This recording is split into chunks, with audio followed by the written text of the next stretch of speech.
पावन पवित्र पुराण भगवान का, जिन सेनाचार्य जो अगर्भ दिगंबर थे, जिन्होंने कभी अपने जीवन में वस्त्र ही धारण नहीं किए,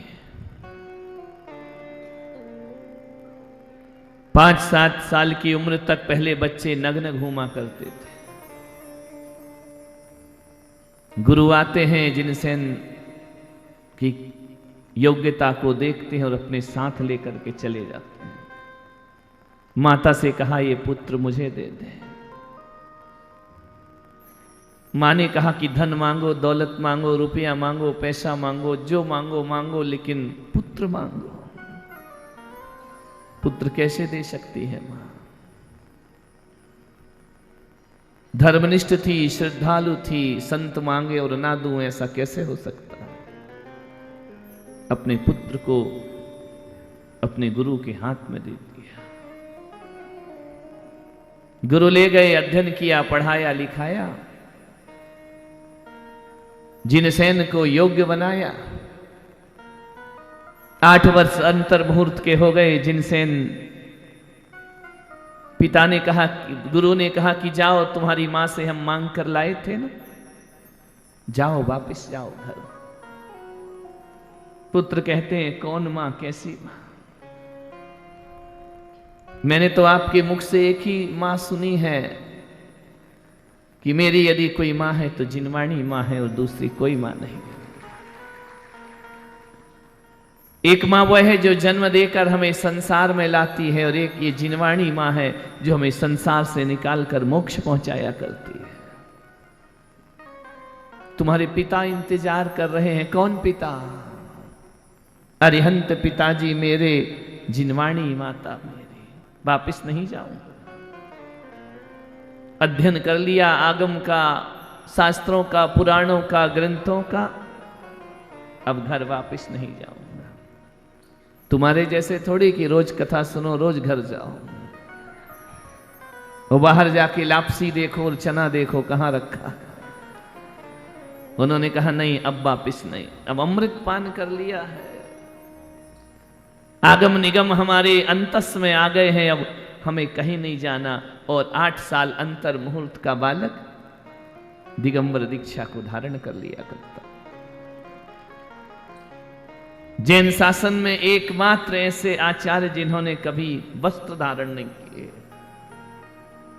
कभी कपड़े नहीं पहने। मुनि के साथ गए तो वहां कपड़े थोड़ी मिलेंगे। जैसे मुनि महाराज वैसे चेले महाराज। अगर्भ दिगंबर जिनसेन स्वामी, उनने यह ऋषभदेव का पावन पुराण लिखा।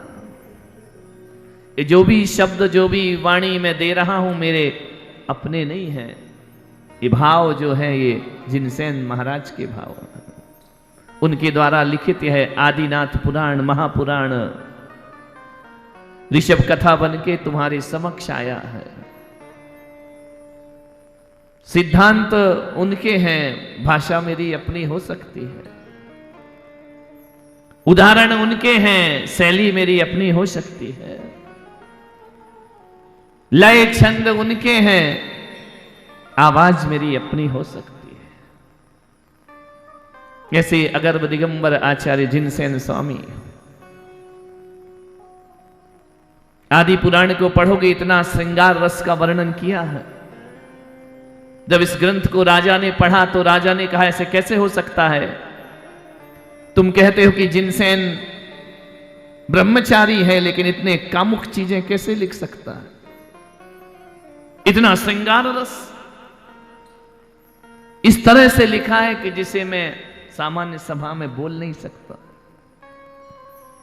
मरुदेवी की नख से सिख तक एक एक अंग का वर्णन किया है। राजा ने कहा कि तुम ब्रह्मचारी नहीं हो सकते हो। राज दरबार में जिनसेन स्वामी को प्रस्तुत किया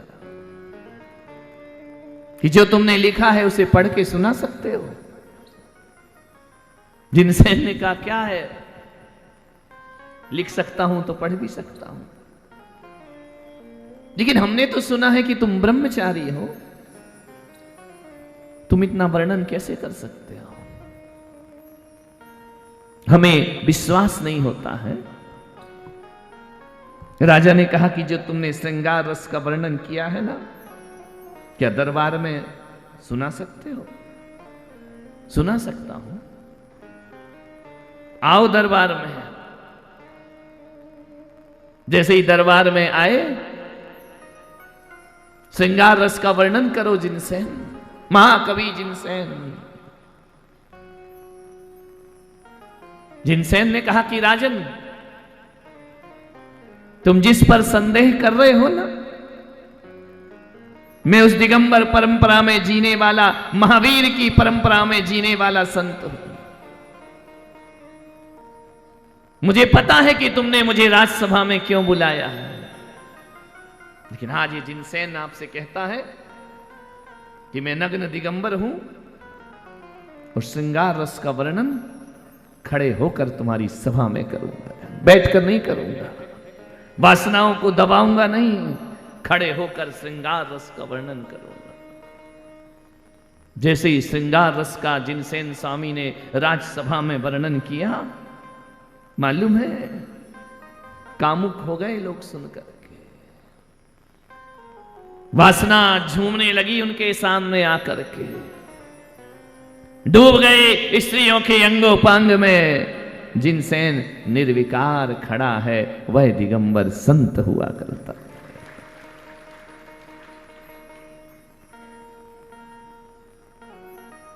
चरणों में नत हो गया राजन की इतनी बड़ी साधना। मालूम है ब्रह्मचर्य की जो साधना कर लेते हैं, देवता भी स्वर्ग से उतर कर उसे प्रणाम किया करते हैं। सबसे बड़ी साधना ब्रह्मचर्य। भरी जवानी में दिगंबरत्व को धारण करना बच्चों का खेल नहीं हुआ करता है। अभी पीछे परिवर्तन होगा और मैं कहूंगा आजीवन ब्रह्मचर्य व्रत ले लो, तो वो उठेंगे, वो बूढ़े बूढ़े जिनके मुंह में दांत नहीं, पेट में आंत नहीं, वो ब्रह्मचर्य की होड़ में लगेंगे। उनको दिया जाएगा ब्रह्मचर्य व्रत, उसे पिच्छिका प्रदान की जाएगी पुरानी। देखता हूं ऋषभदेव में कौन शूरवीर है जो मेरी पिच्छिका प्राप्त करेगा दीपावली। तपस्या चाहिए, संयम का उपकरण है, असंयमियों को थोड़ी दिया जाता है, साधना करना पड़ेगी। अब जवान आते हैं या बूढ़े, वक्त बताएगा। लेकिन 8 साल का बालक श्रृंगार रस का वर्णन करता है। ऐसे उन महान आचार्य का महान ग्रंथ आज हमारे बीच है।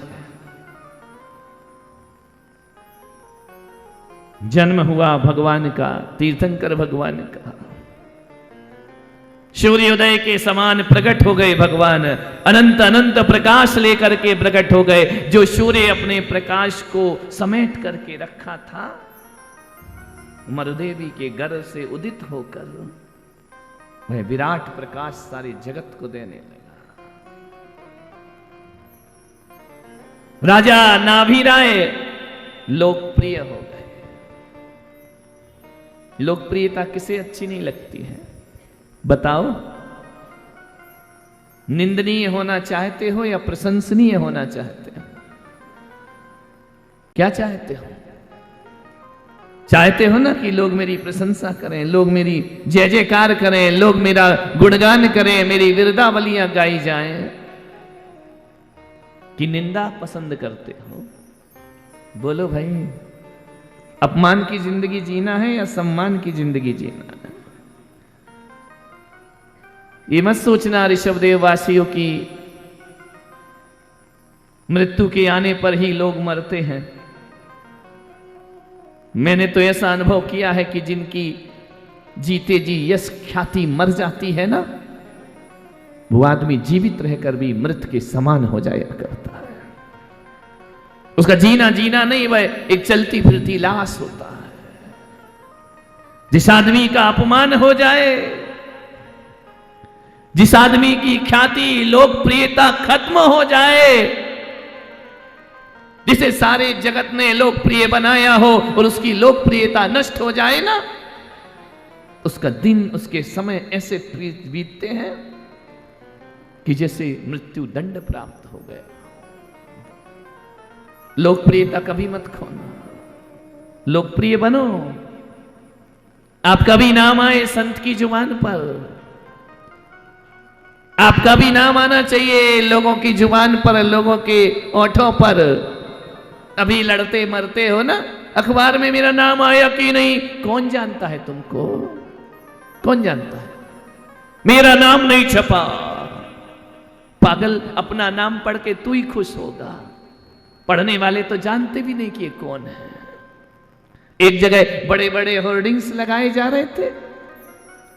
एक व्यक्ति ने कहा कि महाराज आपका नाम क्या लिखूं? मैंने कहा किसी भी होर्डिंग पे मेरा नाम नहीं लिखना, नाम पढ़ के लोग मुझे जाने तो क्या खाक जाने, चेहरा देखकर लोग जान जाए तो अपनी पहचान हुआ करती है।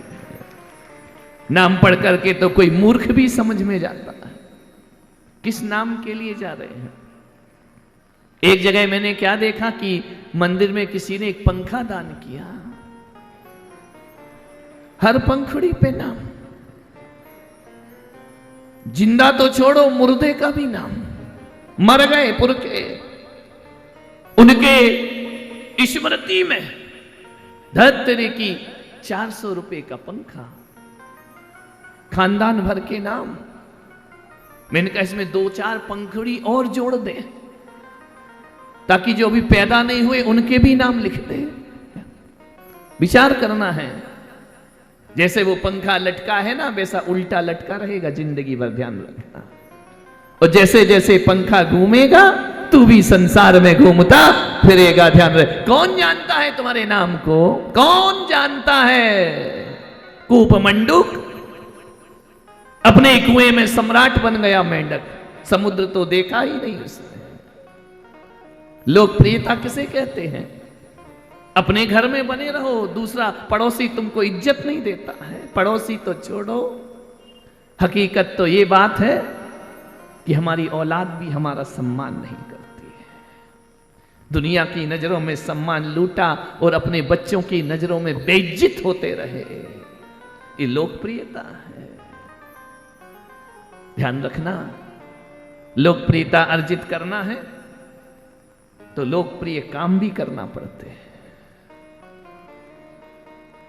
लोकप्रियता कैसे मिलती है? किसी पद पे बैठ के लोकप्रियता नहीं मिलती है, किसी कुर्सी पर बैठ करके लोकप्रियता नहीं मिल जाती है।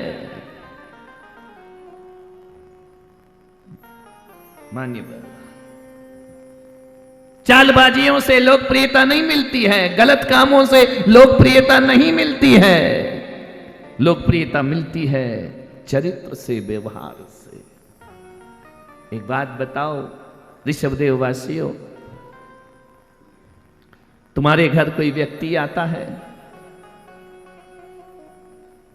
तुम्हारे महंगे मकान को देखता है, फर्नीचर को देखता है, तुम्हारी बिल्डिंग को देखता है, तुम्हारे आभूषणों को देखता है, तुमने अपनी डाइनिंग टेबल पे जो 10-10, 20-20 नाश्ते की प्लेट लगा रखी है वही भी वो देखता है, उसको पान भी करता है, उसे खाता भी है।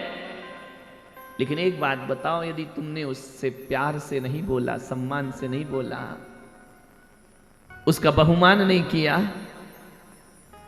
तो बताओ वो जाने के बाद तुम्हारे ये सब चीजें याद रखता है या तुम्हारा व्यवहार याद रखता है? एक बात आपसे पूछता, क्या याद रखता है? व्यवहार क्यों, बोला कैसे? एक बात तो बताओ, क्या आप दोबारा उसके घर जाना चाहोगे? घर जाने के बाद कोई पूछता भी ना हो, ये भी ना कहे कि आइए बैठिए पानी पीजिए, एक गिलास पानी भी ना दे, तो उसके घर जाना पसंद करोगे? तुम्हारा मन करेगा उसके घर हम जाएं? नहीं करेगा ना। और एक किसी गरीब की झोपड़ी में जाओ, उसके पास महंगा महंगा क्रॉकरीज नहीं है, उसके पास महंगे महंगे खाने के सामान नहीं है, उसके पास बहुत सुंदर डाइनिंग टेबल नहीं है,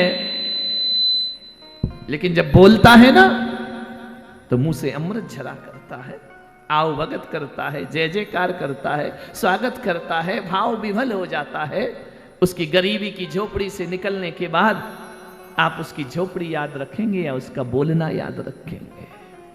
बोलिए, बोलना याद रखोगे ना तो दुनिया क्या धन दौलत से लोकप्रिय बनता है आदमी या अपने व्यवहार से लोकप्रिय बनता है आदमी? ध्यान रखिए, महाराजा नाभिराय महान पिता, महान पिता के यहां महान पुत्र का जन्म हुआ है। कभी कभी ऐसा होता है कि पिता निकृष्ट होता है, पुत्र महान हो जाता है।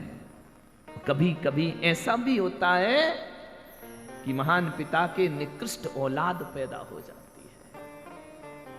नाभिराय के घर में ऐसा नहीं था, पिता भी महान और पुत्र भी महान।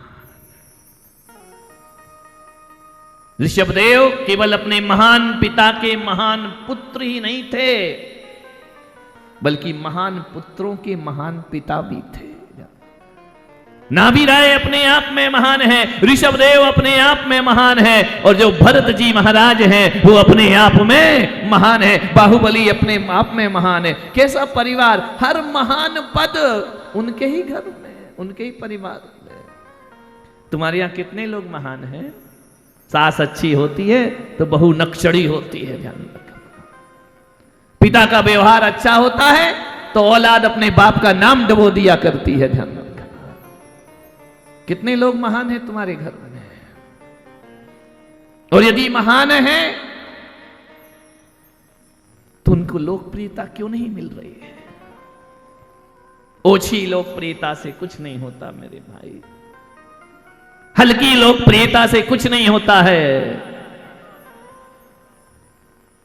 ऐसा जीवन बनाओ अपना। ऋषभदेव भगवान का आदेश है इस कथा के माध्यम से कि कहीं से तुम चले जाओ उठकर तो वो स्थान लोगों को सूना सूना लगना चाहिए, कमी महसूस होना चाहिए कि एक ऐसा व्यक्ति हमारे बीच से चला गया जिसके कारण जाने के बाद पूरी समाज को बहुत बड़ी क्षति पहुंच गई है। हाँ, वो सुनने मिलेगा, मर जाओगे तो वो लिखा रखा है अपने यहां तो जो भी मरे बड़ी क्षति हुई, खाक क्षति हुई। 2 रुपए तो समाज को देता नहीं था, किसी का हेल्प तो करता नहीं था, सहायता तो करता नहीं था, मंदिर में मन लगता नहीं था, मुनियों को आहार देता नहीं था। तेरे जाने से बड़ी क्षति हो गई, खाक क्षति हो गई, धरती का बोझ था उठ गया, अच्छा हुआ इस धरती से। ऐसे पापियों को तो उठ ही जाना चाहिए, ध्यान रखना। इन पे काय का शोक मनाना, ध्यान रखो। नहीं, महान लोग। मालूम है जब हम तुम्हारे इस शहर से दिवाली बाद चले जाएंगे गुरुकुल कैसा लगेगा? सूना सूना लगेगा, लगेगा कुछ खो दिया, लगेगा कुछ चला गया यहां से। जब हम जाएंगे तो आप रोओगे या हम रोएंगे? नहीं, हमारे कहने से तो बिल्कुल मत रोना, ध्यान रखिए। तुम्हारे जाने के बाद अश्रु भराना चाहिए, तुम्हारे जाने के बाद वो स्थान खाली लगना चाहिए, तुम्हारे जाने के बाद वो शहर वो गांव वीराना हो जाना चाहिए। तो समझना हमने लोकप्रियता अर्जित की। ऋषभदेव आज भी स्मरण में है हमारे। कुछ तो किया होगा ना उनने अपने जीवन में, कुछ नहीं किया, ध्यान रखिए। नंबर 2 की कमाई से, बेईमानी से, चालबाजियों से पैसा तो आ जाएगा, लोकप्रिय नहीं बनोगे। जब अखबारों में नाम छपेगा ना तब सारी दौलत हंसेगी तुम पर कि देख तूने अपनी जिंदगी में ये कमाया।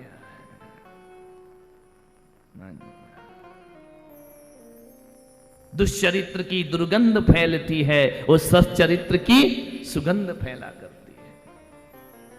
नाभिराय के पास सच्चरित्र है, सुगंध फैल रही है, अगरबत्ती की तरह जल रहे हैं, खुशबू बिखेर रहे हैं। ध्यान रखना। मालूम है तुम्हें, एक दीपक जलता है, एक अगरबत्ती जलती है, दोनों में बड़ा अंतर होता है। दीपक के पास सुगंध नहीं होती है, दीपक के पास कोई ताकत नहीं होती है। एक हवा का झोंका दीपक को बुझा दिया करता है, वो बाती का मुंह काला हो जाया करता है। लेकिन अगरबत्ती को देखा है कभी?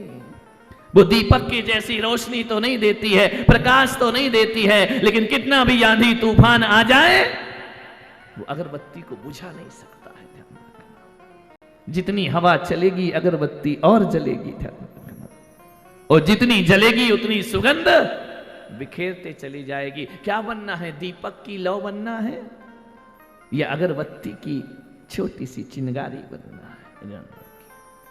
छोटी है लेकिन बड़ी सुगंधित है। लोकप्रिय हो गए नाभि राय, झुंड के झुंड देवताओं के चले आ रहे हैं नाभि राय के दरबार में। कौन आ रहे? देवता स्वर्ग के। तुम्हारे यहां कौन आता है? बोलो। हम नहीं जाएंगे उनके यहां। क्यों? बुलाया नहीं, कार्ड नहीं दिया, फोन नहीं किया। ये कमाया है तुमने। बताओ ऋषभ देव वालों, मैंने तुम्हें कार्ड दे के बुलाया है क्या? फोन करके बुलाया है क्या? नहीं बुलाया ना। ध्यान रखिए, ऋषभ देव ने, नाभि राय ने किसी को फोन थोड़ी किया था, नाभि राय ने किसी को दूत को थोड़ी भेजा था, लेकिन फिर भी देवता स्वर्ग लोक खाली करके उनके आंगन में पहुंच जाते। असंख्यात देवी देवता, थोड़े बहुत नहीं, सारे देवता हाथ जोड़कर किंकर की भांति सौधर्म इंद्र जिनके आंगन में नृत्य किया करता है, भूल जाता है मैं देवलोक का देवेंद्र हूं, मैं सारे स्वर्गों का राजा हूं, इंद्र हूं। भूल जाता है भगवान के आंगन में किंकरों की भांति नृत्य किया करता है। विचार करिए, सोचिए, सुध बुध खो देता है सौधर्म इंद्र। सारे देवी देवता अपने को धन्य मानते हैं। मान्यवर, इसे कहते हैं लोकप्रियता, इसे कहते हैं प्रतिष्ठा, इसे कहते हैं जीवन में हमने कुछ कमाया है। क्या कमाया तुमने? जबरदस्ती कह के तो मोमेंटो पकड़ते हो तुम, बोल बोल के तो सम्मान कराते। मेरा सम्मान नहीं हुआ, मेरा मोमेंटो नहीं आया, भड़क गए। अरे इस पे मत भड़को, भड़कना है अपने दुष्चरित्र पे भड़को, सच्चरित्र बताओ, बनाओ। बड़े बड़े पद तुम्हारे चरणों में अभिनंदन करने के लिए पड़े रहेंगे। ध्यान रखिए, क्या होगा कहने से, नाम लिखाने से, मेरा मोमेंटो दो, मेरी माला नहीं दी। अभी हुआ ना अधिवेशन, कितनों के फोन, हमारा मोमेंटो छूट गया। धत तेरे की, 150 रुपए में, 500 रुपए में तुम लोकप्रिय हो गए। ध्यान रखिए, क्या होता है इससे? छल फरेबों में मिले सम्मान का हम क्या करेंगे? अश्कों में भीगी हुई मुस्कान का हम क्या करेंगे? काम जो इंसान के इंसान भी ना आ सका, तो पूजते मंदिरों में भगवान का हम क्या करेंगे? ये अश्क में भीगी हुई मुस्कान, कुछ नहीं होता इससे। महाराज के पास गए, मंच पर नहीं बुलाया।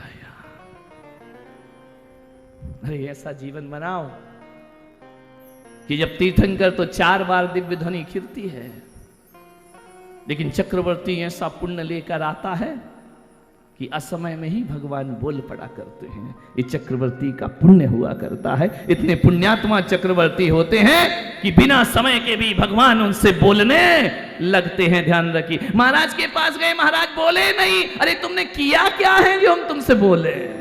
क्या किया? ऐसा कौन सा तुमने बड़ा समाज का, धर्म का नाम रोशन कर दिया? बस हम बाहर से आए हैं। आए हो तो आए हो, बाहर वाले बाहर रहो। ध्यान रखिए, क्या भीतर पहुंचने का प्रयास किया है जिंदगी में?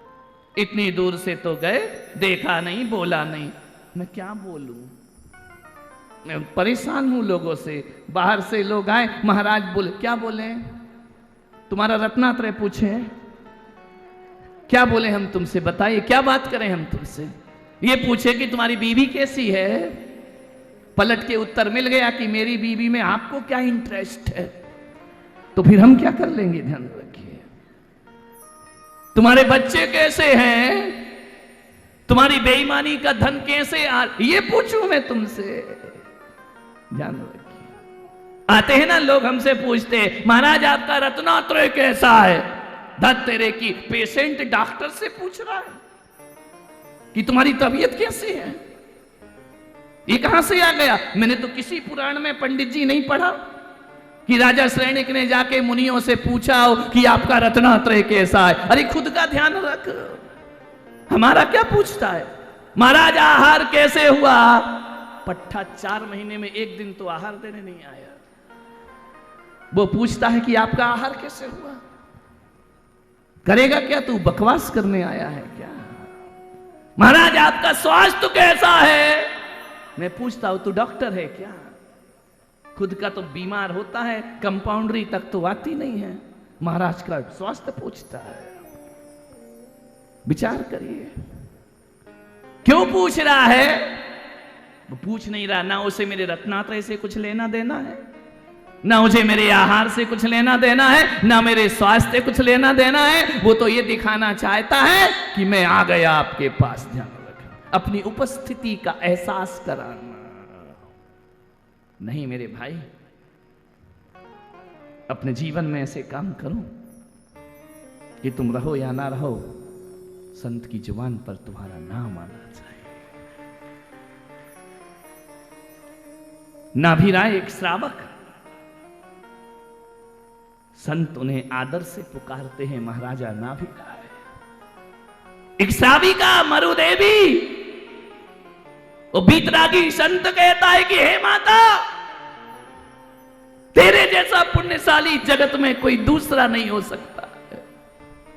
हम आचार्य मुनि भी तेरे पुण्य की तुलना नहीं कर सकते हैं। क्या जगत जननी रही, श्री नाम सतानी सतसो जनयंत्री पुत्रान न सुतम तदुपमम जननी प्रसूता। आचार्य माने तुम कहते कि तेरी जैसी माता कहां मिलेगी, किसको प्राप्त होगी? धन्य है तू मां। महाराज आशीर्वाद दो, महाराज आशीर्वाद दो। ऐसे काम करो ऋषभदेव की नारियों कि महाराज तुम्हें आशीर्वाद नहीं, महाराज तुम्हें धन्य धन्य कह करके पुकारे। ध्यान रखना कि धन्य हो गई वह माता, धन्य हो गए वह पिता।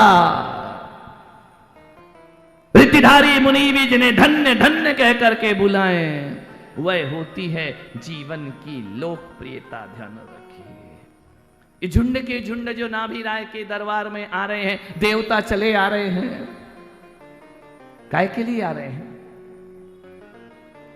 कि नाभिराय थोड़ा सा रत्न का हार फेंक दें, हम उठा करके ले जाएं। नहीं, वो ऋषभदेव वाले नहीं हैं। ध्यान रखिए कि नाभिराय कुछ मोहरें लुटा दे, देवता उठा करके ले जाए। ये रत्न, ये मोहरें देवताओं के किसी काम की नहीं है। ध्यान रखना, क्या लेंगे नाभिराय से? क्या किस लिए आ रहे हैं वो? बताइए। ये देवता स्वर्ग से उतर कर क्यों आ गए धरती पर? क्या चाहिए? क्या अभिष्ट है उनका? क्या इष्ट है उनको? क्या चाहिए देवताओं को? सौधर्मिंद्र की जो संपदा है ना, उसके सामने नाभिराय के पास कुछ भी नहीं।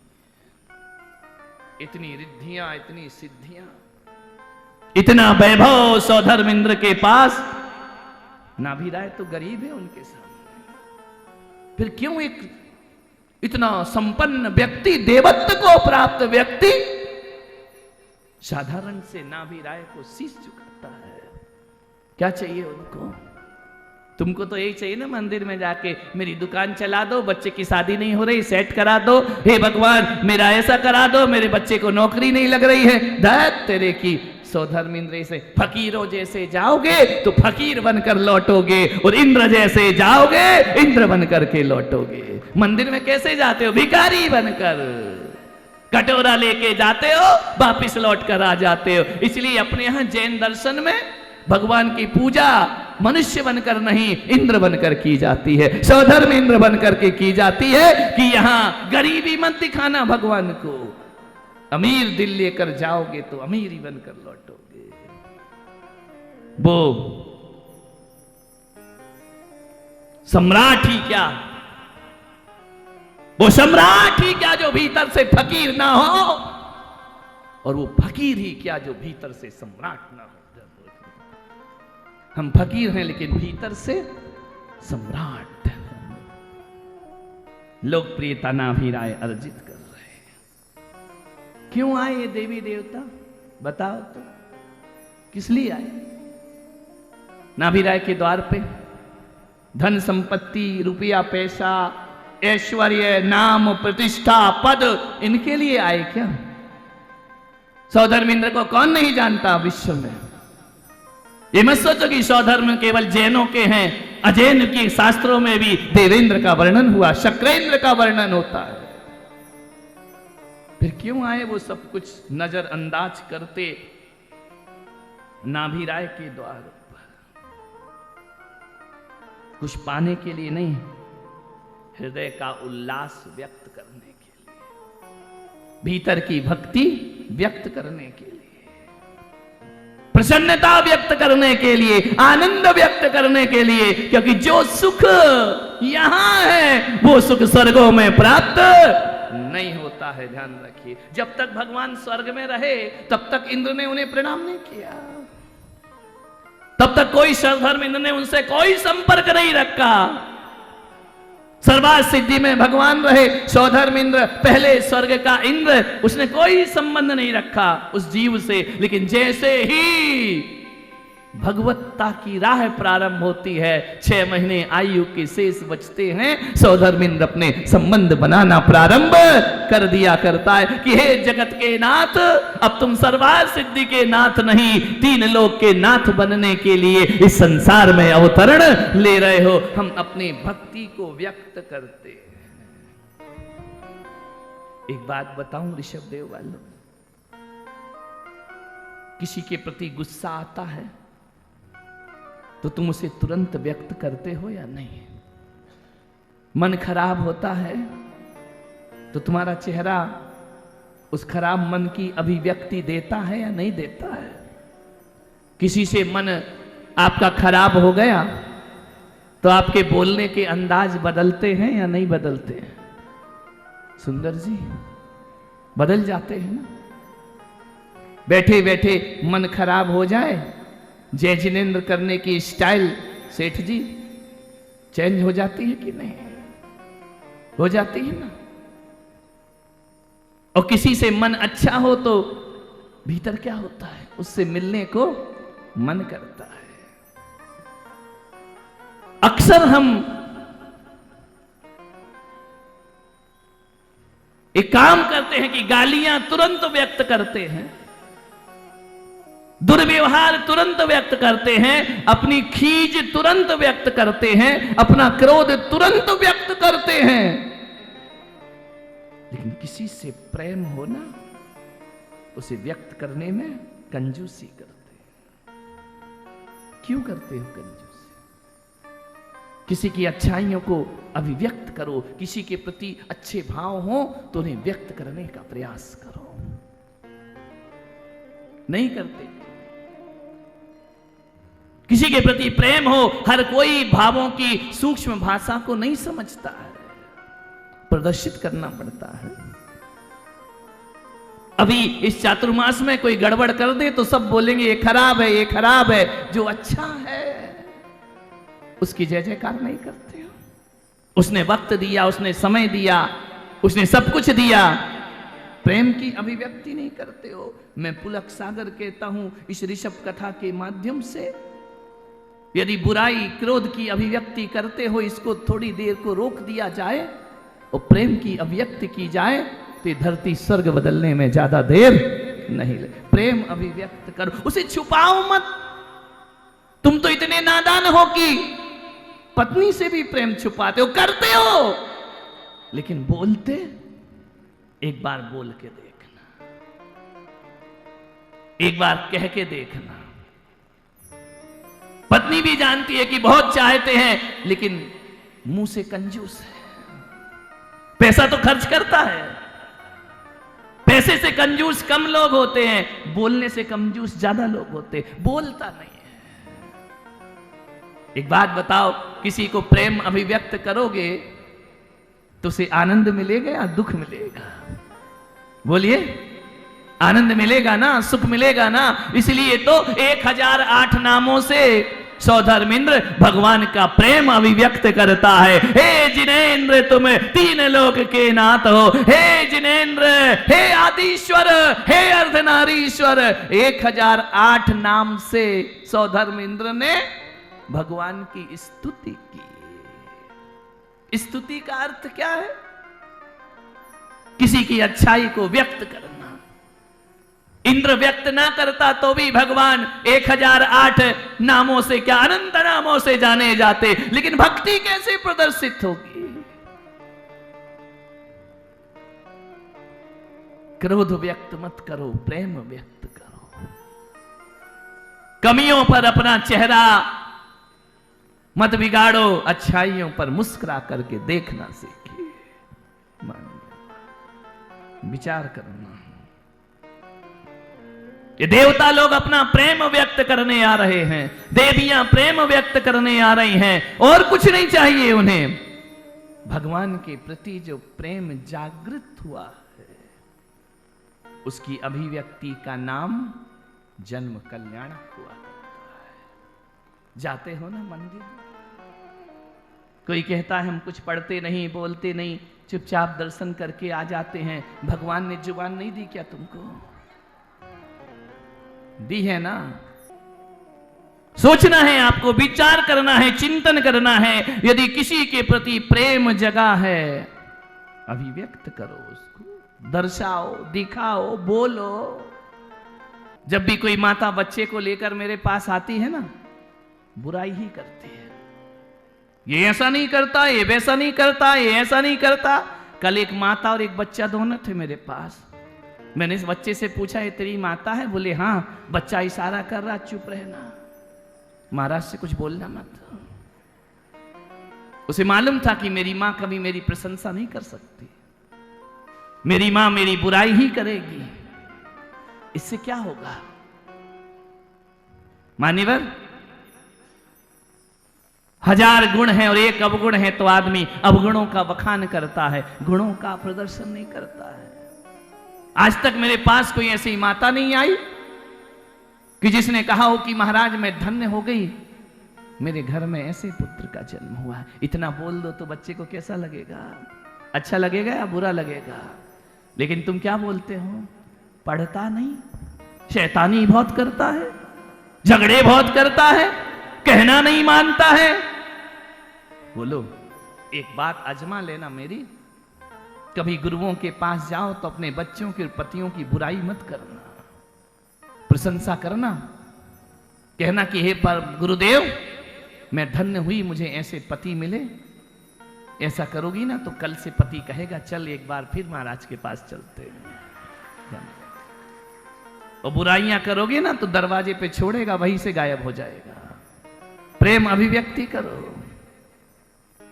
बोले पति मंदिर नहीं आता, आए क्यों बेचारा, तुम उसकी बेइज्जती करते हो। गुरुओं के पास पति नहीं जाता, गुरुओं के सामने तुम शिकायत करते हो। लोकप्रिय बनो। बच्चों को मंदिर लाना है, मुनियों के साथ, मुनियों के पास ले जाना है, अपने अपने को धन्य धन्य। बच्चा पैदा हुआ था, तुम खुश हुए थे कि दुखी हुए थे? बोले एक बात बताओ, जिस दिन पहली बार पैदा हुआ था, बच्चा जन्म लिया था, तुम आनंदित थे या दुखी थे? मिठाई बांटी थी, फोन किए थे रिश्तेदारों को, पुत्र हुआ है, पुत्र की प्राप्ति हुई है, ढोल बजे थे, नगाड़े बजे थे, अपनी अपनी हैसियत से तुमने सुख व्यक्त किया था ना। फिर वो क्या हो जाता है कि बच्चा जैसे जैसे बड़ा होता है, जो मां सुखी थी वो कहती इस बच्चे से तो बड़ी दुखी हो गई हूं मैं। ध्यान रखना, बच्चों को सुधारने के तरीके, परिवार को बदलने के तरीके बदल लीजिए मेरे भाई। ये ऋषभ कथा कहती है कि कैसे परिवार बदलेगा, कैसे समाज बदलेगा। एक व्यक्ति से एक गलती हो जाए, पूरा समाज टूट पड़ता है। इतनी अच्छाइयों का धन्यवाद देने कोई नहीं जाता उसके घर में। कल थोड़ी सी आवाज आई थी ना मेरे कमरे में, रोको मत सेठ जी, हमारी आवाज बंद करोगे तो देश का भाग्य सो जाएगा। हुआ नहीं हुआ हमें उससे, उसकी गहराई में जाने से हमको मतलब नहीं। आवाज आई ना, मानव का पुतला, हर मानव माटी का पुतला। कमियां तो सब में होती हैं, लेकिन जो व्यक्ति वक्त दे रहा, समय दे रहा है, पूरा घर बार को छोड़कर बैठा है, एक थोड़ी सी कमी हो जाए तो उसका ढोल पीट देते हो। अच्छाइयां हो गले लगाओ कभी की तुमने हमें महाराज के चातुर्मास में सत्संग कराने का अवसर प्रदान किया। समाज को कैसे चलाओगे? परिवार कैसे चलेगा? घर कैसे चलेगा? कमियां किसके अंदर नहीं होती है? सबके अंदर कमियां होती हैं। नाभिराय कोई तीर्थंकर होता है जिसके जीवन में कमी नहीं होती है। नाभिराय के घर में देवता झुंड के झुंड चले आ रहे हैं। दिक्कत तो तब होती है वो दूसरों की कमी देखता है जिसके दामन में 1000 दाग लगे होते हैं। सुई का छेद दिखता है, अपनी चलनी के छेद नहीं दिखते। छिद्रान्वेषी जो कमियां देखते हैं उनके घर तीर्थंकर जैसी आत्माओं का जन्म कभी नहीं हुआ करता है। नाभिराय वो इतने प्रतिष्ठित व्यक्तित्व, ऐसा व्यक्तित्व, ऐसी लोकप्रियता नाभिराय ने अर्जित की। हर व्यक्ति लोकप्रियता अर्जित करना चाहता, करना भी चाहिए। दुनिया में आए 150 साल जिए, कोई नहीं जानता कौन हो तुम।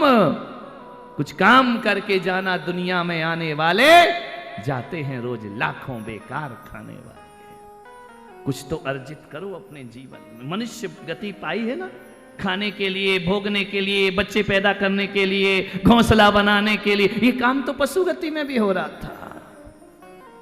लोकप्रिय बनो, लेकिन लोकप्रियता हल्की नहीं होना चाहिए। धन्य धन्य राजा नाभिराय। सौधर्म इंद्र कहता धन्य है जगत पिता। ईशान इंद्र बलि बलि जा रहा है भगवान पर, उनके माता पिता पर, उनके परिवार पर, उनके वंश पर इठला रहे हैं देवता भी कि हमने तीर्थंकरों के वंश में जाकर के पूजा भक्ति की है, माता की अर्चना की है। अष्टकुमारिकाएं अपने को धन्य मान रही हैं, माता की सेवा करने का अवसर प्राप्त हुआ। इस चातुर्मास में कोई काम तुमको दे दिया जाए ना, तो ऐसा मुंह मत बनाना कि जैसे किसी ने नीम का काढ़ा पिला दिया हो। ध्यान रखिए, अश्रुपात हो जाना चाहिए कि गुरुदेव आपने हमें इस योग्य समझा। सद्भक्त कौन होता है? लेकिन आजकल तो लोग कहते हैं महाराजों के पास जाओ तो जेब कटेगी, पैसा लगेगा, दान निकालना पड़ेगा। एहसान मानो उन संतों का जो तुम्हारा पैसा धर्म की राह पे लगवाते हैं, वरना उस पैसे से तो तुम विषय भोग के अलावा करोगे क्या? और रात दिन विषय भोग करोगे तो स्वर्ग कैसे मिलेगा? नरक की यात्रा होगी। पढ़ा नहीं अरविंद राजा की कथा? विषय भोग में मरा, नरक गति का पात्र बना।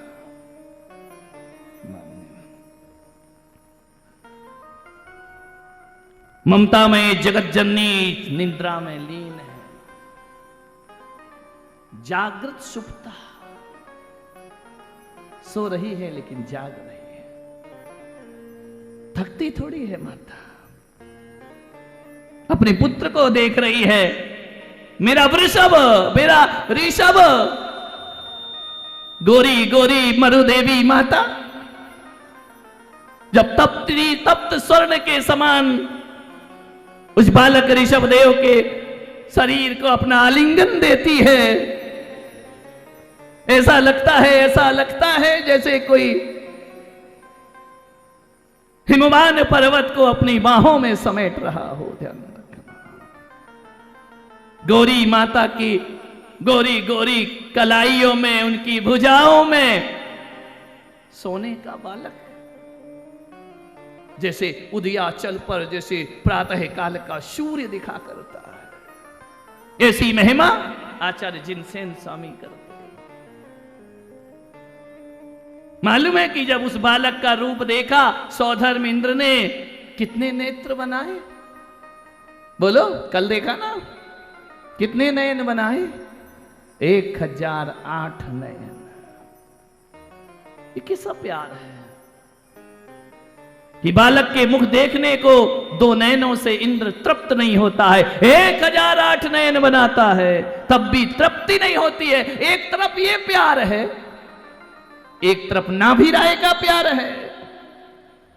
जब अपने बालक को देखते हैं आंखें मूंद लिया करते हैं।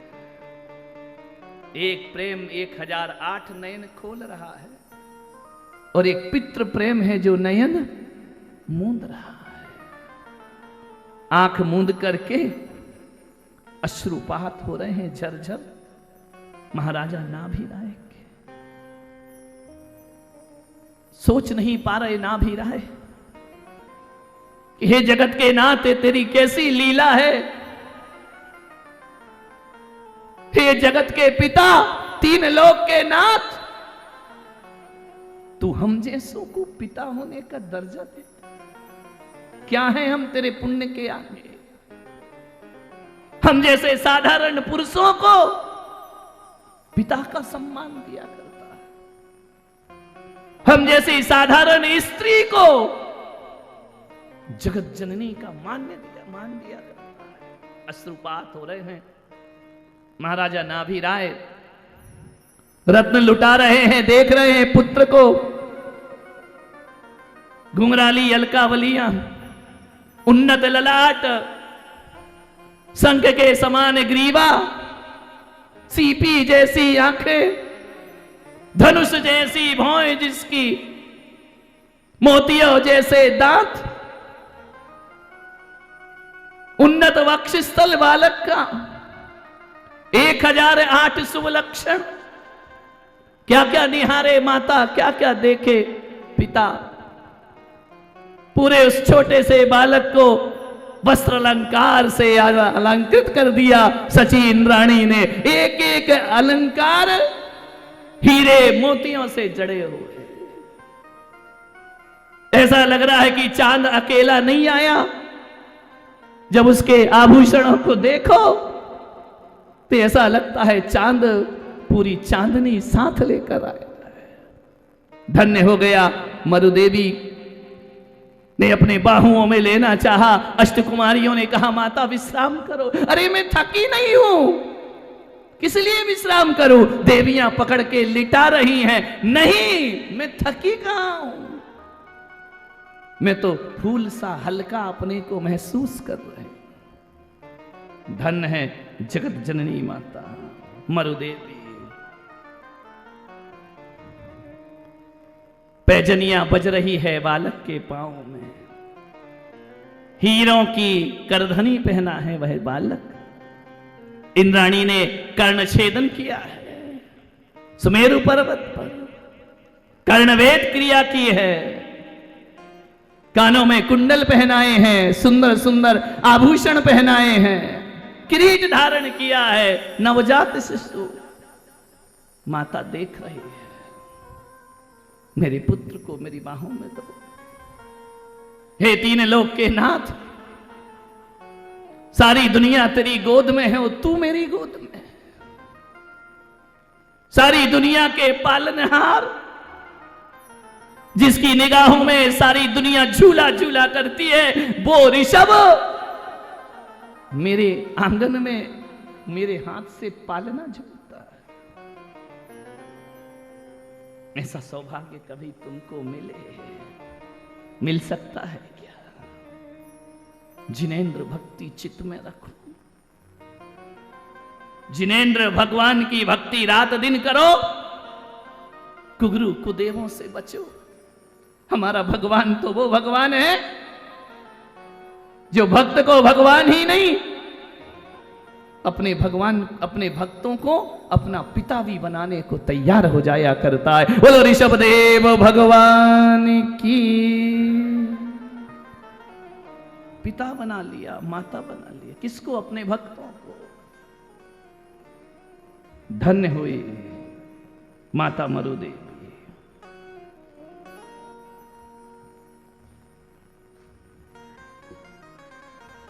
रुंझुन रुंझुन पायल दौड़ रहे हैं बालक। महल बहुत विशाल है, कहीं भी जाए छम छम छम छम ये झनकार माता के अंतस को झंकृत करती है। भगवान बाल क्रीड़ा दिखा रहे हैं। भगवान क्या खेलेंगे, वो खेलने के लिए थोड़ी आए हैं। तीन ज्ञान के धारी भगवान, एक बात बताओ, तुम्हारे घर में ऐसा पुत्र पैदा हो जाए जो भूतकाल भी जानता हो और भविष्य भी जानता हो, उसके साथ जी सकते हो? बोलो, तुम कुछ भी बोलो, वो पहले ही कह देगा मैं तो जानता हूं। कैसे जियोगे उसके साथ? ये मूर्ख पैदा होते हैं ना, इसलिए अपन खुश होते हैं। विद्वान पैदा हो जाए, ज्ञानी पैदा हो जाए तो तुम्हारा जीना हराम हो जाएगा। तुम्हारे पुत्र को कल का भी ज्ञान हो, आज का भी ज्ञान हो, भविष्य का भी। कितने ज्ञान लेकर आए भगवान? तीन ज्ञान लेकर आए। अवधि ज्ञान, ध्यान रखना, वो तो हर चीज को जानते हैं। माता क्या समझाएगी, क्या सिखाएगी? भगवान तो सब कुछ जानते। उसे क्या संस्कार देगी माता? जो भविष्य की पर्यायों को भी जानता है, वो वर्तमान की पर्याय को भी। ऐसा ज्ञानी पुत्र हो जाए तुम्हारे घर में, जी सकती उसके साथ? बोलो, कुछ बच्चे को सिखा और बच्चा कह दे मुझे तो आता है, कैसे रहोगे उसके साथ? कभी कल्पना करो, जीना मुश्किल हो जाएगा, तुम्हारा रह नहीं सकते हो। इस बालक को हटाओ यहां से, तो सब जानता है। बच्चों से छुप कर कोई बात करो, काम करो, बच्चे नहीं देख ले, वो तो बिना देखे भी देख रहा है, कुछ नहीं छिपा उससे। कौन छल करता है यह भी भगवान जानते हैं, कौन प्रेम करता है यह भी भगवान जानते हैं। लेकिन वह भगवान की लीला बहुत बड़ी साधना है तीर्थंकर की। तुमको थोड़ा सा ज्ञान हो जाए ना, वो कहीं कोई दो लोग बात करें तो बीच में जरूर बोलोगे। कई तो ऐसे हैं बिना ज्ञान के भी टंगड़ी फंसाते हैं, आता जाता कुछ नहीं। कई तो ऐसे मुझे सलाह दे जाते हैं मेरे कमरे में, वो मुझे आगम दिखाते हैं जिनने कभी आगम छुआ ही नहीं है ध्यान। वो मुझसे धर्म की, शास्त्र की बात करते हैं। कितना कठिन काम है ना। जो चीज तुमको आती है, कोई बात करे और तुम बैठे हो तो भीतर क्या लगता है, बोल दो बोल दो बोल दो, ऐसा नहीं ऐसा करो, है ना। क्षुद्र ज्ञान भी अभिव्यक्त किए बिना नहीं रहता है, लेकिन भगवान को तो सब ज्ञान है ना। ज्ञात होकर भी अज्ञात बने रहना, ये तीर्थंकर का जीवन हुआ करता है। ध्यान रखें, सब कुछ जानते हैं लेकिन फिर भी मां के सामने अनजान बनते हैं। क्यों? मातृत्व का सुख चाहिए ना। ज्ञान का सुख बहुत पा लिया भगवान ने, माता का सुख चाहिए, माता को सुख देना है। पितृत्व का सुख चाहिए, ये स्वर्गों में भी नहीं मिला। स्वर्गों में सारे वैभव मिलते हैं, पत्नी मिलती है, सुख मिलते हैं, माता पिता तो नहीं मिलते ना। सर्वा सिद्धि में 33 सागर, मां की गोद को तरस गए भगवान, पिता की गोद को तरस गए भगवान। इसलिए बाल रूप बना करके प्रकट हो जाते हैं नाभि राय के घर में। एक बात याद रखना ऋषभदेव वासियों, मूर्ख व्यक्ति ही अपने को विद्वान कहता है, और जो विद्वान होता है वो अपने को मूर्ख समझता है। जो मूर्ख होते हैं ना, वो अपने को ज्ञानी साबित करते हैं, लेकिन जो ज्ञानी होते हैं वो बोलते नहीं। कभी ख्याल किया, सिक्के खनकते हैं, रुपए मौन रहते हैं। नोटों में आवाज आती, बोलो आवाज किस में आती? सिक्कों में आती, खनक होती है। नोट चुप क्यों रहते हैं, सिक्के क्यों खनकते हैं? क्योंकि सिक्के उतने कीमती नहीं होते, नोट कीमती हुआ करते हैं। जिसकी कीमत ज्यादा होती है वह बोलते नहीं है, और जिसकी कीमत कम होती है थोथा चना बाजे घना। ध्यान रखना, खाली बर्तनों में आवाज आती है, भले हुए बर्तन टकरा जाएं तो आवाज नहीं आती। भरे हुए घड़े आपस में टकराएं तो आवाज नहीं आएगी। आवाज किस में आएगी? जो खाली बर्तन होते हैं। उफान कौन आता है? गंगा जल्दी उफान में नहीं आती है, नदी नाले जल्दी उफलने लगते हैं। कितने कमजर्फ होते हैं ये गुब्बारे, कितने कमजर्फ होते हैं ये गुब्बारे, चंद सांसों में फूल जाते हैं और उड़ने लगते हैं ये हवाओं में, अपनी औकात भूल जाते हैं। ये हवा जिस दिन खत्म होगी नीचे आ जाएगा गुब्बारा। मान्य कैसा चरित्र भगवान का। देख रही है मरुदेवी, बाल क्रीड़ा कर रहे हैं भगवान। कभी गोद में आकर बैठ जाते, कभी गोद से छिटक के चले जाते। माता दौड़ती, बालक दौड़ा रहा है, आनंद आ रहा है। मालूम है मरुदेवी पीछे पीछे दौड़ रही है, ऋषभ कुमार आगे आगे भाग, हंस रहे हैं, मनुहार कर रही है मां, पुत्र पास में आओ। नहीं, वह संदेश दे रहे हैं कि माता, सिद्ध गति में जाने वाला दौड़ता है और मोह उसके पीछे पीछे भागा करता है। क्यों भागता है? तुम मोह का प्रतीक हो, मैं सिद्धत्व का प्रतीक हूं। मैं भागूंगा, कर्म मुझे ऐसे ही पकड़ेंगे, लेकिन मैं कर्मों के वश में होने के लिए नहीं आया हूं। पिता ने अपने पित्रोचित काम किया। एक विद्वान को बुलाया कि आओ शिक्षक महोदय, मेरे पुत्र को शिक्षा प्रदान करो। बड़ा हो गया बालक, शिक्षक को बुलाया। शिक्षक ने कहा, सौभाग्य मेरा कि मैं राजकुमार को पढ़ाऊंगा। जाओ पुत्र, पढ़ो, विद्या अध्ययन करो इनसे। सब जानते हैं लेकिन मौन है ऋषभदेव। गया शिक्षक पढ़ाने, बोले बोलो राजकुमार। एक गिनती पढ़ा रहा है जो सारे समाज को, सारी दुनिया को गिनता हो। बोलो बोलो पुत्र एक। उसने कहा एक। बोले बहुत जल्दी याद हो गया तुमको, एक बार में याद कर लेते हो। बालक ने कहा आगे पढ़ाओ, आगे पढ़ाओ। बोलो दो। ऋषभ ने कहा एक। अरे दो बोलो, दो आगे भी तो पढ़ो। एक। अरे दो बोलो राजकुमार, दो। बोले एक। कहते हैं शिक्षक पसीना पसीना हो गया। ऋषभ कुमार ने दो नहीं बोला, एक ही बोला। दौड़ा दौड़ा भागा गया नाभि राय के पास। महाराज, मैं आपके पुत्र को नहीं पढ़ा सकता हूं। क्यों? चलो मैं चलता हूं। बोले वो नहीं पढ़ेगा, मैं चलता हूं, चलो पढ़ाओ इसको पाठ। नाभि राय खड़े, मरुदेवी खड़ी। बोलो पुत्र एक। बोले एक। बोले दो। बोले एक। नाभि राय ने कहा कि तुमको कुछ परेशानी है क्या? एक बोलो तो दो अक्षर होते हैं, और दो बोलो तो अक्षर कितने होते हैं? एक। पुत्र तुम दो शब्द, दो अक्षर बोल लेते हो और एक अक्षर नहीं बोलते हो। ऋषभ कुमार ने कहा कि पिता, अक्षर एक है, अर्थ बड़ा बहुत ज्यादा है, और जिसमें अक्षर दो है अर्थ एक है। क्यों नहीं बोलते पुत्र तुम दो? बोले इसलिए पिता कि जो एकम जानाति सो सर्वम जानाति। जो एक को जानता है, अपनी आत्मा को, वो सबको जान लेता है। लेकिन जो दो को जानता है, सब कुछ जानकर भी अज्ञानी बना रहता है।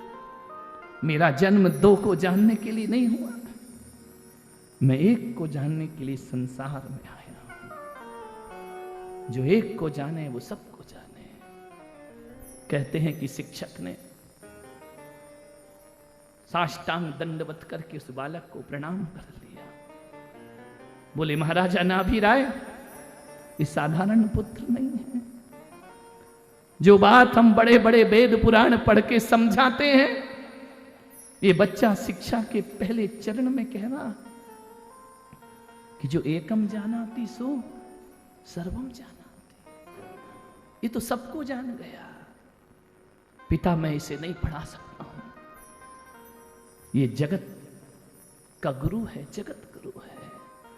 और जगत गुरु का दुनिया में कोई गुरु, एक जैन दर्शन ऐसा है, हर दर्शन में देखना उनके महापुरुषों को शिक्षा प्राप्त करने के लिए आश्रमों में जाना पड़ा। लेकिन जैन तीर्थंकर ऐसे होते हैं जो उनका कोई भी गुरु नहीं हो सकता, इतना सामर्थ्य उनके पास नहीं हुआ करता है। बोलो ऋषभदेव भगवान की जय हो।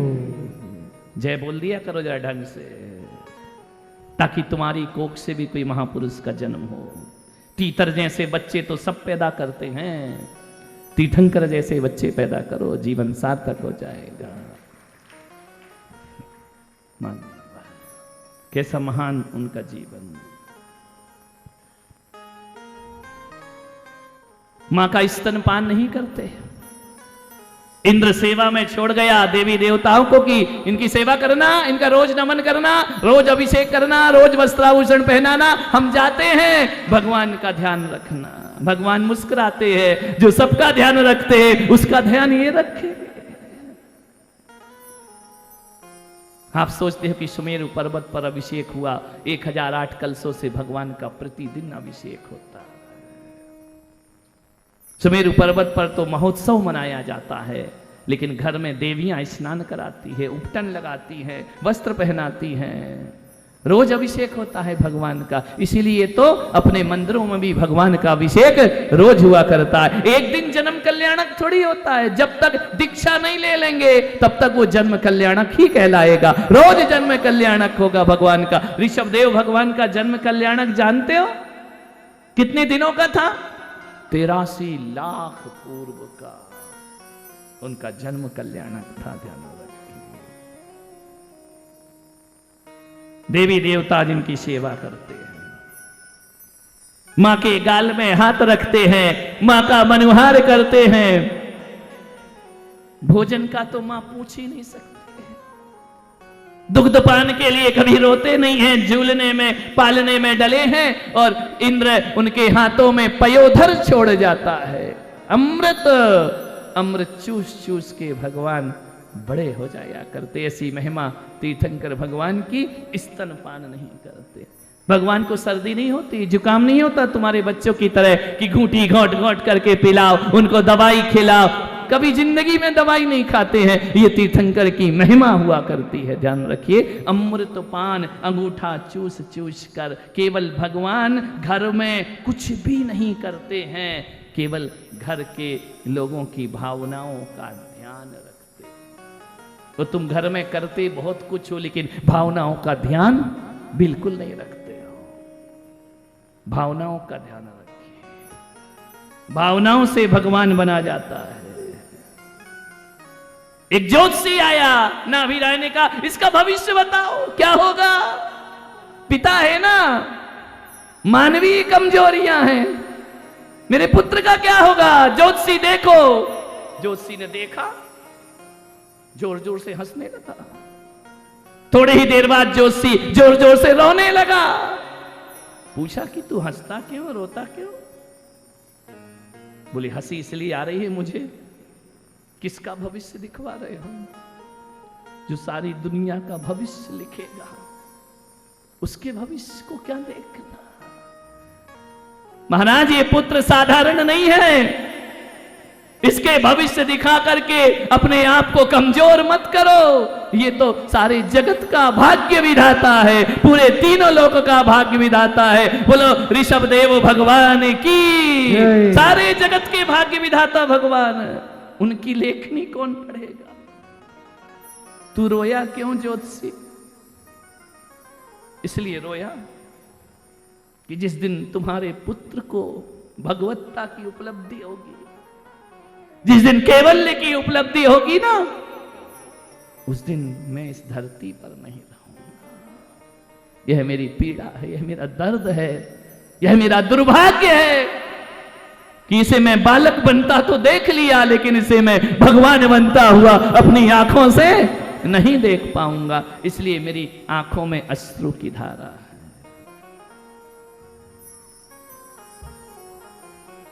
भूल गई उस सत्य को मरुदेवी कि ये बालक क्यों पैदा हुआ है, मोह पाश में बंध गई।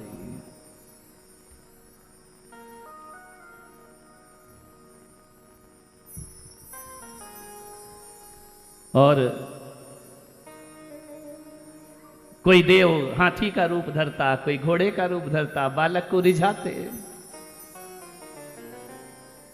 और भगवान सोचते कि ये रूप जो देव बना रहे हैं ना, ये कई जन्म मैंने धारण कर लिए हैं, ऐसी पर्यायों में कई बार जन्म हो चुका है, अवधि ज्ञानी भगवान है। लेकिन फिर भी कोई कोयल का रूप बना के कूकता, भगवान ताली बजा करके अपनी माता के मन का रंजन करते, मनोरंजन करते, चित्त का हरण करते। माता सोचती मेरा पुत्र खुश हो रहा है। देवता घोड़े का रूप बना लेते, ऊपर बिठाते, चलता घोड़ा, बैठते बालक। मालूम है भगवान घोड़े पर बैठकर सुख का अनुभव नहीं कर रहे थे। जो देव घोड़ा बना था ना, वो अपने को धन्य धन्य महसूस कर रहा था कि भगवान ने मेरी पीठ पर सवारी स्वीकार कर ली। जगत कल्याण कर रहे थे भगवान।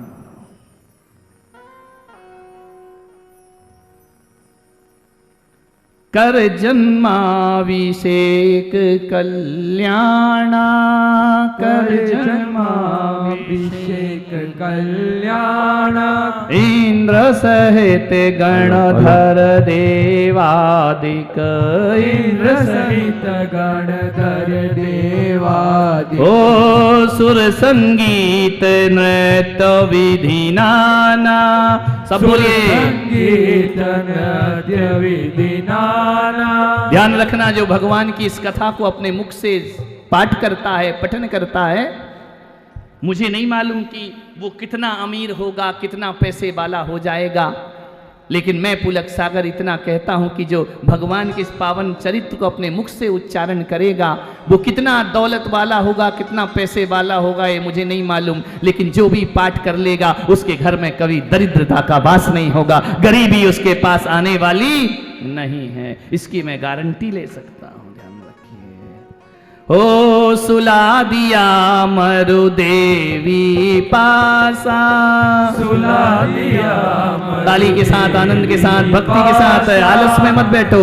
भगवान ने हाथ दिए हैं, इनका उपयोग करो।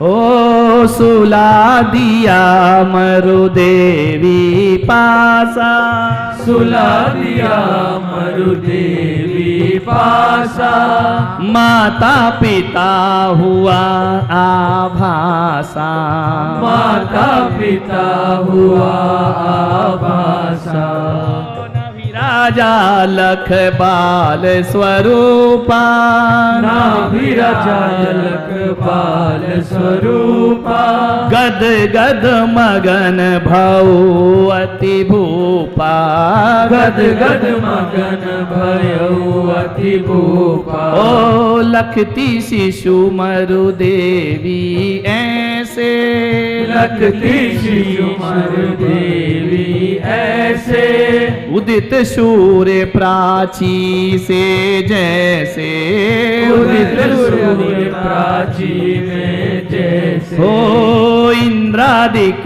गणधर सब देवा, इंद्रादिक गणधर सब देवा, पूजे मात पिता कर सेवा, पूजे मात पिता कर सेवा। ओ इंद्र स्वर्ग सौ धर्म सुहावा, इंद्र स्वर्ग सो धर्म सुहावा, अमित रतन भूषण बरसावा, अमित रतन भूषण बरसावा। ओ स्तुति करने लगे सुहावन, स्तुति करने लगे सुहावन। ओ जगत पूज्य भय आप सुपावन, जगत पूज्य भय आप सुपावन। ओ भाग्यवान यति हो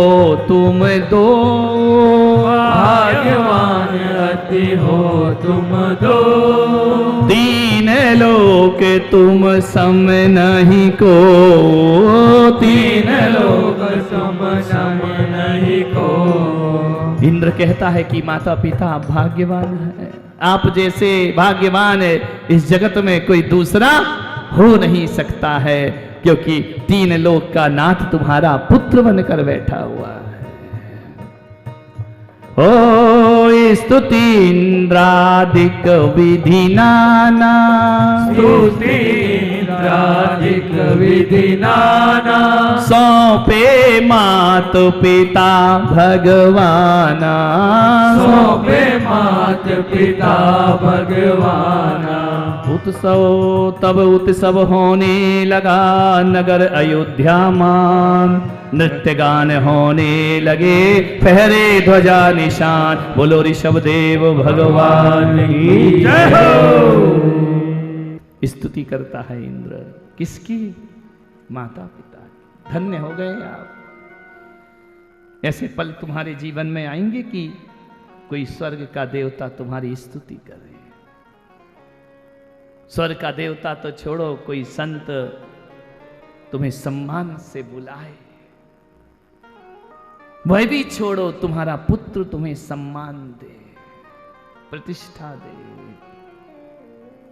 बड़े होकर तुम्हारा बेटा कह सकता है कि हर जन्म में मुझे ऐसा बाप मिलना चाहिए। लक्षण सही होंगे तो बोलेगा, नहीं तो कहेगा कौन से पाप किए थे जो इसके घर में पैदा हो गया। बाप मरता भी नहीं है और चाबी भी नहीं देता है, जीने भी नहीं देता है, मरने भी नहीं देता है। तुम्हारी बहू कह सकती है कि हर जन्म में मुझे ऐसी सासू मिलना चाहिए। ये जो सासू है ना, अगले जन्म में सासू नहीं मेरी मां बन करके मिलना चाहिए, ऐसा बोल सकती है क्या? ढंग से रहोगी तो बोलेगी ना। ललिता पवार बनोगी तो कौन बोलेगा? निरूपा राय बनो तो जीवन में कुछ प्राप्त होगा। घर को नरक मत बनाओ। ओ लगे अयोध्या स्वर्ग समाना, लगे अयोध्या स्वर्ग समाना।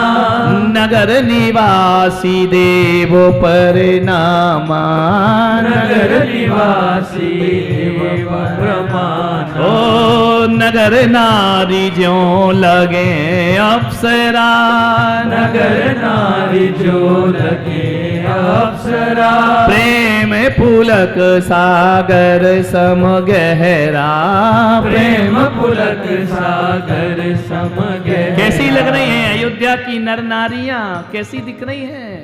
अप्सराओं की तरह। आज जाएगी ना भगवान की बारात, अंगले कंगले बन के मत चले जाना, भिखारी बन के मत चले जाना। कैसे जाना?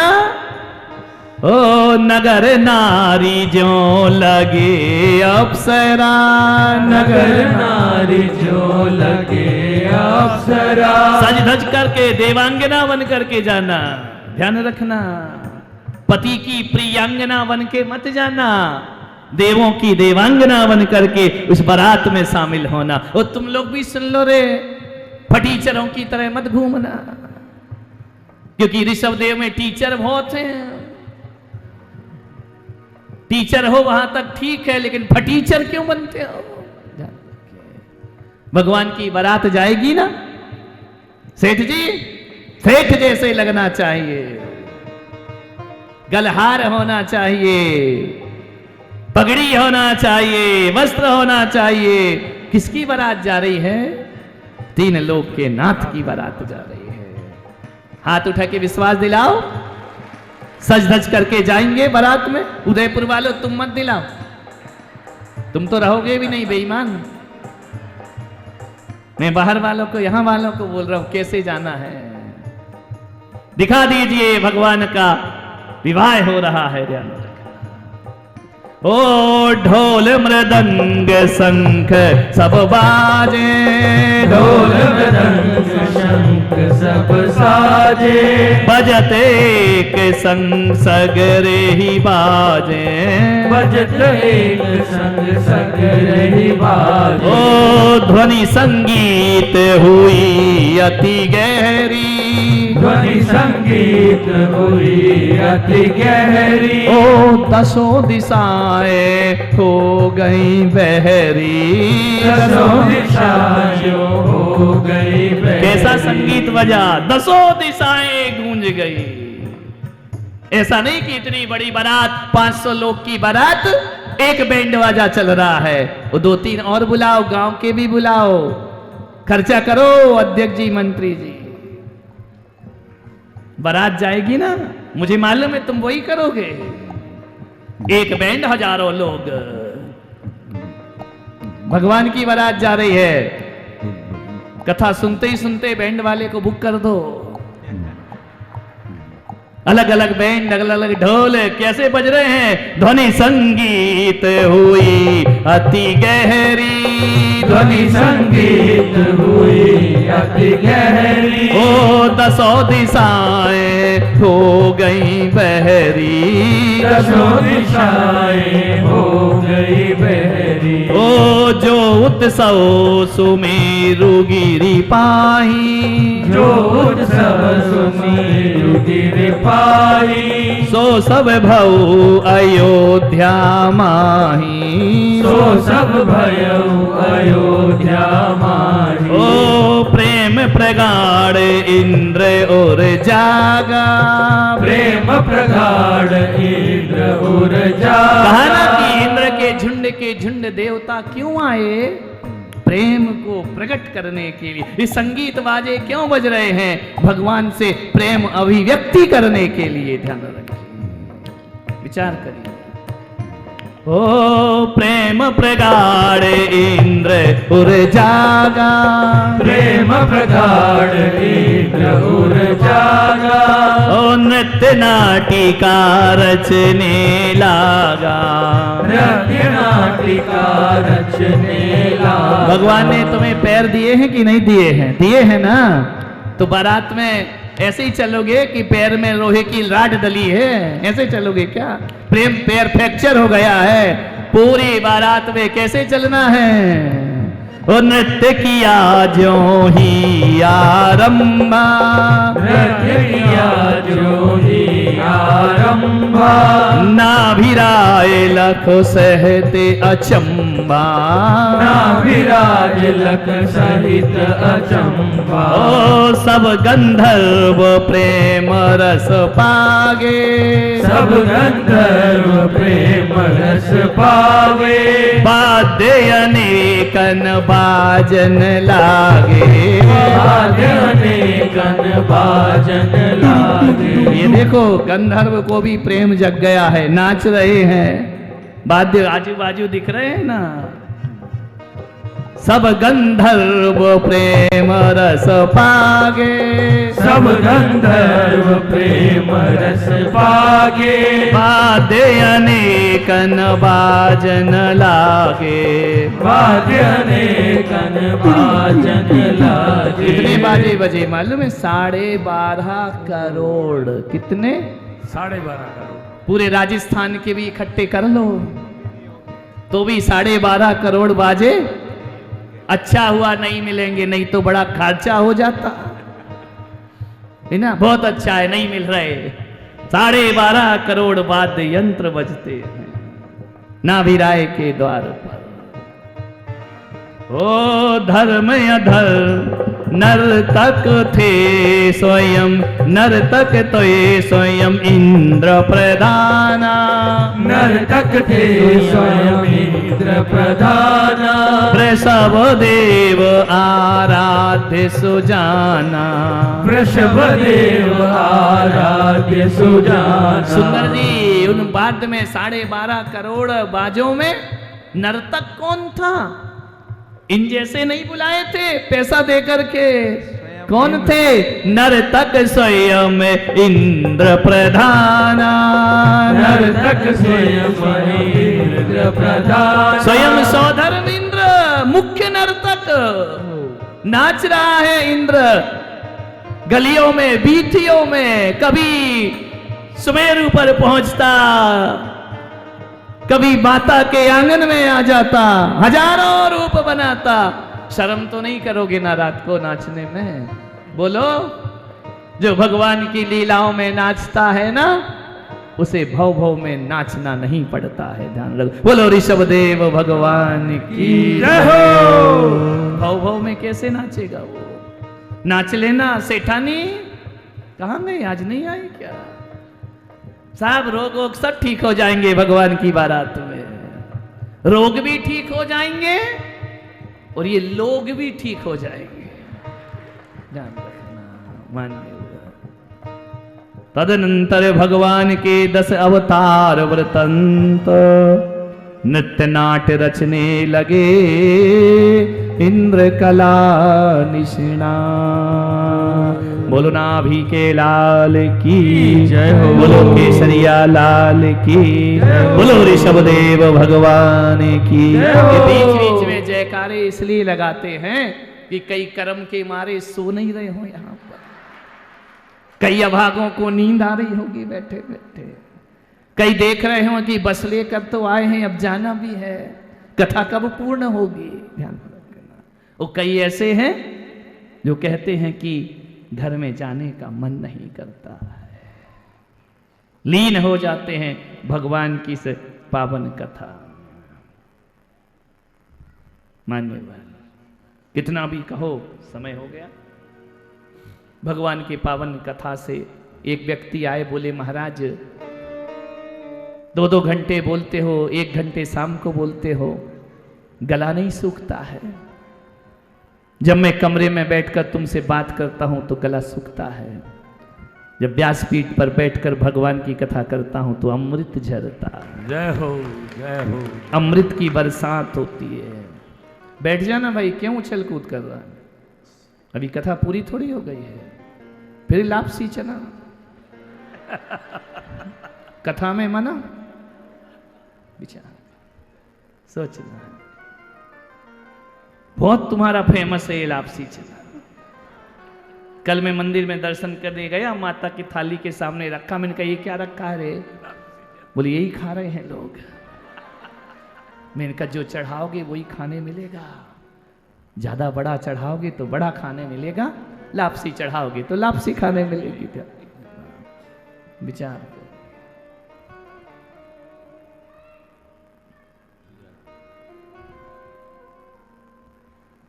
इंद्र ने बहुत उत्सव किया माता के आंगन में।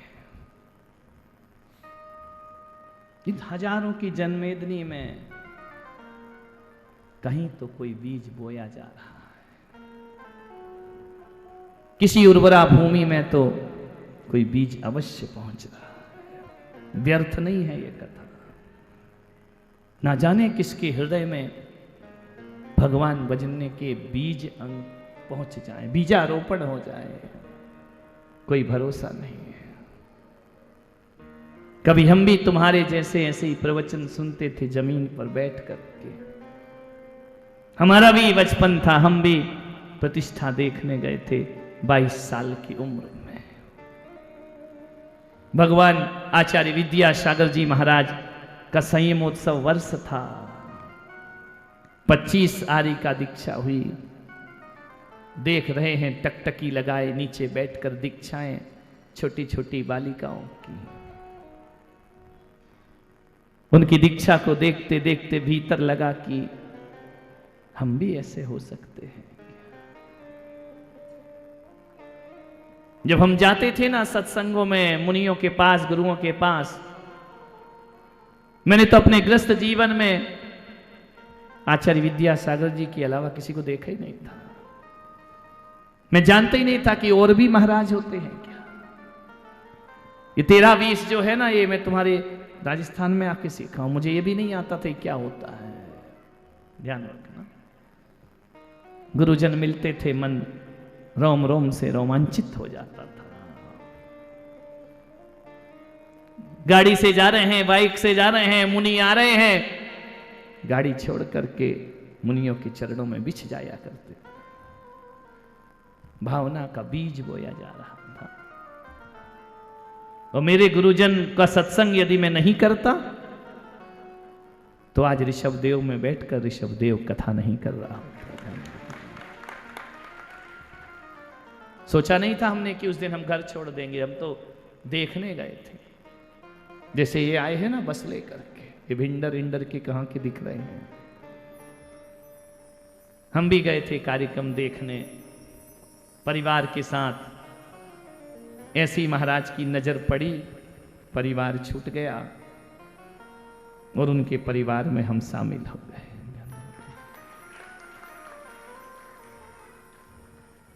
कब किसके जीवन में कौन सा बीज पहुंच जाए कह नहीं सकते, लेकिन ये तो मान करके चलो कि आज ये जितने लोग यहां पर बैठे हैं गुरुकुल की सीमा के अंदर बैठे हुए हैं, हम जरूर जिस वाणी को सुन रहे हैं भगवान की भक्ति भाव से सुन रहे हैं। मैं विश्वास के साथ कहता हूं वक्त और जन्म कितने भी लग जाएं, हे ऋषभदेव हम एक दिन तुम तक आकर ही रहेंगे। हम कभी नहीं कहेंगे कि भगवान तुम आओ। रोज पूजा में कहते अत्र अवतर अवतर तिष्ठ तिष्ठ ठा ठा। मैं कहता हूं भगवान कभी नहीं आएंगे। और नाथ आदिनाथ तुम आना। लोग कहते हैं महावीर को फिर से आना चाहिए, ऋषभदेव को फिर से आना चाहिए। मैं पुलक सागर कहता हूं कभी नहीं आना चाहिए, इस धरती पर कभी नहीं आना चाहिए। मेरे ऋषभदेव मेरे भगवान तुम इस धरती पर आओ, ये पुलक सागर कभी नहीं कहेगा। जिसे गरज होगी वो चलकर तेरे पास आएगा।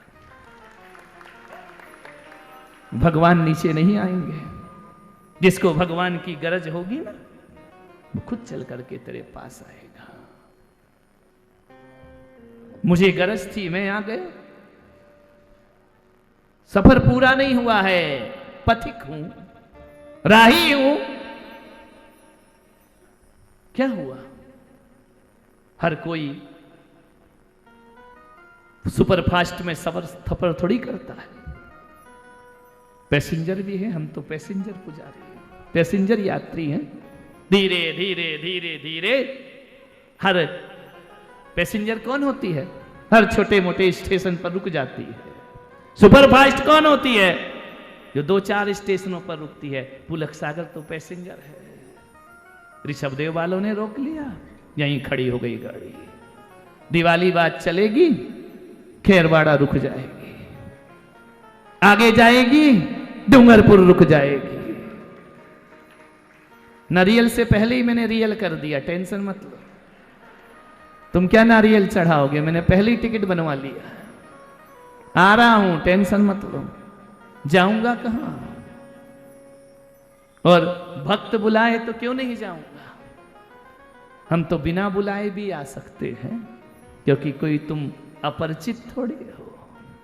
एक बात बताओ, बारात लेकर घोड़ी पर बैंड बाजे के साथ एक बार जाते हो कि हर बार बीबी को ऐसे ही लाते हो? बोलो तो डूंगरपुर पालो, एक बार तो तुम ले गए, हर बार तो फिर ऐसे ही आना पड़ेगा। हर बार ढोलक लेकर थोड़ी आओगे बैंड बजाते। चले मत जाना, ये बल्लू क्या भड़काने जा रहा है। मेरे से कह रहा था कि नया वर्ष यहीं करोगे, जो भी आपको नारियल चढ़ाएगा मैं उसको भड़का दूंगा। मैंने कहा क्या भड़का देगा? बोले बोल दूंगा 50 लाख का खर्च है, अपने आप नारियल कैंसिल हो जाएगा और ये नया वर्ष यहीं रह जाएगा। बहुत बदमाश है, लेकिन वो बदमाशी भी गुरु प्रेम में डूबी हुई बदमाशी, भक्ति में डूबी हुई है। माता सची की मायाचारी भी मोक्ष का मार्ग खोल देती है, और गुरुओं के प्रति बोला गया झूठ भी कल्याण का मार्ग खोल दिया। उसकी चाहत क्या है कि महाराज यहीं रहें, इसलिए मैंने क्लियर कर दिया कि वो जीनों के पास जाके बैठ गया है। और हो सकता है नारियल कैंसिल कराए, लेकिन पुलक सागर वह है। बिच्छीवाड़ा में अभी नागफड़ी में पंचकल्याण घबरा रहे हैं, महाराज को ला रहे, कैसे होगा? अरे इनका घबराते काहे क्यों हो? मैं तो वो हूं कि तुम कहो कमरे में पंचकल्याण कर दूं तो मैं कमरे में भी कर सकता हूं, और तुम कहो बड़े पंडाल में करो तो मैं वहां भी कर। नहीं तो सोचिए इतनी बड़ी कथा मैं इतने से प्रांगण में कर रहा हूं, बोलिए। नहीं तो मेरा नाम और मेरा सब देखो तो ये कथा यहां होना ही नहीं थी, कहीं और विशाल प्रांगण में होती। लेकिन मुझे कोई जरूरत नहीं है, मैं तो इतना सोचता हूं कि ऑपरेशन थिएटर में एक ही पेशेंट काफी है डॉक्टर के लिए। ऑपरेशन थिएटर में भीड़ की जरूरत थोड़ी पड़ती है, भीड़ पेशेंट अंदर जाते हैं क्या? हमारा धर्म तो वो धर्म है कि कभी कभी वक्ता दो और श्रोता एक ही होता है। ऋषभ महावीर भगवान जब शेर की पर्याय में थे, समझाने वाले मुनि दो, श्रोता कौन था? एक श्रोता दो वक्ता। तो कम से कम केसरिया नाथ ने मुझे इतना तो आशीर्वाद दिया है कि एक वक्ता और 1000 श्रोता यहां पर बैठे।